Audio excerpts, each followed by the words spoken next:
Hello and welcome back to another episode of Beyond the Numbers. I am your host Chris Thompson, as ever joined by my esteemed colleague Tom Biggs, here today to talk about the spring budget 2024. So Jeremy Hunt did his announcements yesterday, Wednesday, and it was all about a message of tax cuts.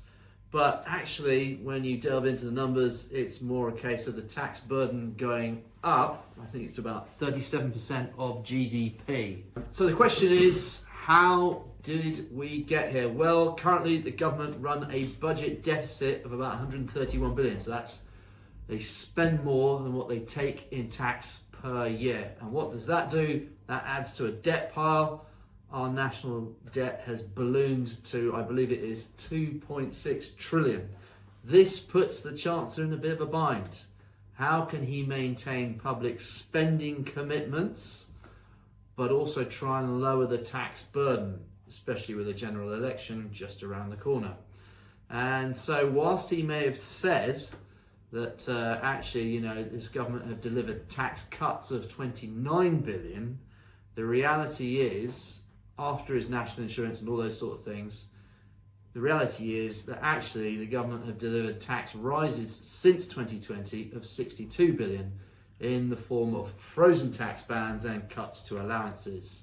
Here are 5 things you need to know from yesterday's spring budget 2024. Over to you, Tom, starting off with national insurance. So national insurance, good news for workers in the budget yesterday. There's going to be a 2% cut in both the primary Class 1 national insurance rate and also for Class 4 national insurance for the self-employed. So this could equate to up to a tax saving of £754. So good news for workers. Good to hear, excellent news. And then the next one was high income child benefit charge. So we obviously touched on this as part of our predictions. So Indeed we did. The Chancellor announced that the threshold at which the child benefit starts getting clawed back is going to increase to 60,000. Yeah. Currently it's at £50,000, and the upper end, which currently is at 60,000, is going to increase to 80,000. So there's a sort of bigger gap, if you like, whereby it's spread. So that means effectively there's a bigger spread in the middle that a charge is sort of applied to, if you like. So it should get clawed back more gradually. So again, good news for working families. Sorry, Tom, when does that kick in? That kicks in from the 6th of April 24. Excellent. Now what they did announce as well is that they're going to launch a consultation which looks at applying it on a household basis. At the moment it's applied to individuals and individual incomes, which, as we spoke about before, is where that sort of unfairness kicks in. So what they're looking to do is apply moving forward, apply it to a household basis. Got you. And we discussed this in our predictions video, so yeah, very much topical. Thank you, Tom. Next up, the VAT threshold for small businesses. That's right, yeah. So again, this was one that we talked about in our predictions video. We were expecting it to go up to £100,000, I think we said in our predictions. Chancellor actually put it up to 90,000, so an increase in the threshold by £5,000.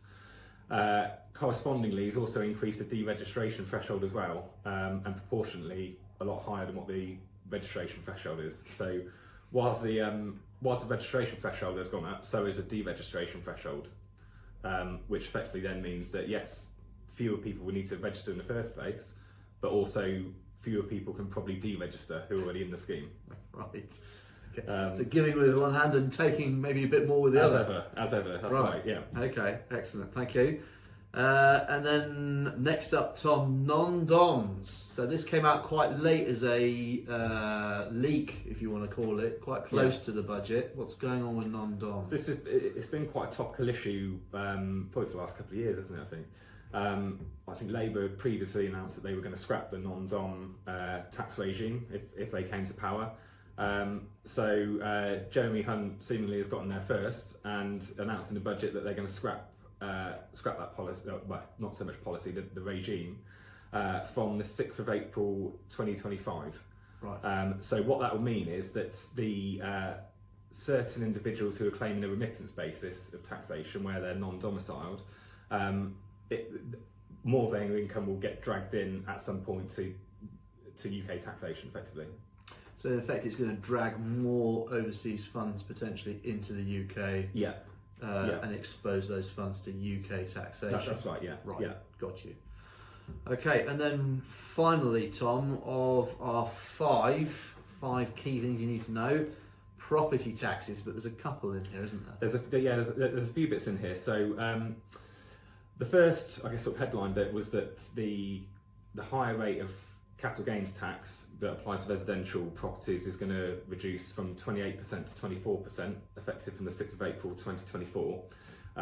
So good news for anyone who's disposing of a property in the future in terms of paying a lower rate of tax.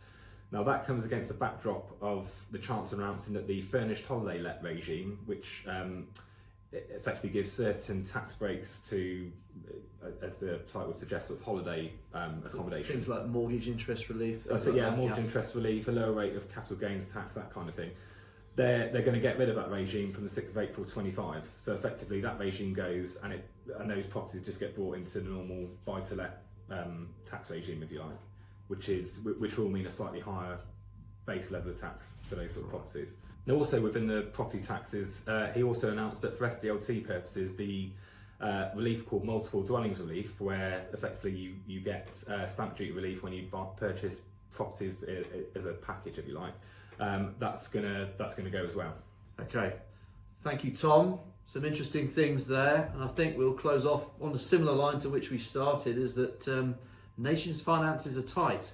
So whilst the Chancellor does seem to be committed to tax cuts in the last two fiscal statements, the question is, will the economy's performance and the tax take allow him to stick to that, or might he or the next government have to reverse some of these announcements? Who knows? Interesting times. As ever, thank you so much for watching this. Please do subscribe. Do check out also our blog on our website for more information about the budget. Thank you very much.